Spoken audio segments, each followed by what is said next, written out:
Hello guys, welcome back to my channel, welcome back to this channel, welcome back to the Smart Money Forex Trader, guys. We place our orders at important levels in the chart. We buy in the demand zone and sell in the supply zone. But what if these demand and supply zones are not important enough to place a trade? Probably we will end up losing if we execute a trade on them. So identifying important levels in the market is vital. In this episode, we will cover up one of the most powerful smart money concepts called order blocks. We will show you how to draw order block zones in the chart along with the rules to identify valid order blocks. Let's get started. So what is an order block? Order blocks are the optimized areas of supply and demand. Order blocks form when central banks or large financial institutions accumulate large quantities of a particular asset through big orders, resulting in a massive price move. In other words, they form when there is an imbalance between the buyers and sellers in the market. And why are order blocks important? Because whenever the price reaches them, we can expect a price to show a significant reaction to them.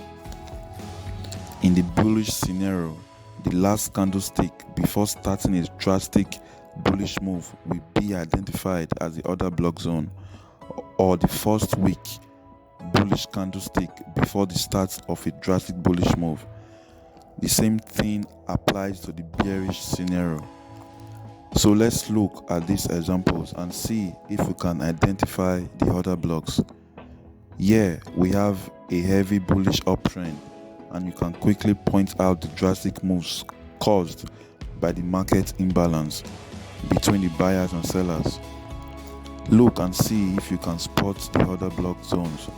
By definition, the last bearish candlestick before starting a heavy bullish move, or the first weak bullish candlestick. Here we see a bearish candle before a big move, so we point it out. Whenever the shadow of a candlestick is bigger than the rest of it, we take the shadow as a zone of our order block. So far, you have a vision of order blocks, but here is the key point. Order blocks must meet 4 rules to work effectively, and those rules are having imbalance, break of structure, inefficiency, and being unmitigated. We have already discussed the imbalance. Let's talk about the other rules. Breaking of a structure. Take a look at this example. Here, the price made a move to the downside, made structural level, and had a pullback on the way down. We can notice this move with imbalance, but we can't identify this level as an order block because the price never broke below the structure. So for having an order block, price must break through the structure. Rule number 3, inefficiency. Take a look at this example. If I only draw the body of candles, we have the same heavy bullish move to the upside. But see if you can notice the difference when I had the shadows. In the first case, the price went up to this level and then pulled back here and gathered all of the orders that have been waiting for a pullback. So if we identify this level as an order block and expect the price to react to this level, it will have minor chance to work.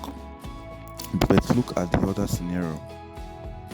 If someone were waiting for a pullback, they would have missed this trade. So on the way back, everyone is waiting to place orders in the demand zone. This is the concept of inefficiency. Let's talk about the last rule, which is so simple. The order block must be unmitigated. Order blocks are one-time use. So if the price has reacted to an order block before, we won't consider placing a trade on it. Therefore, the order block must be unmitigated.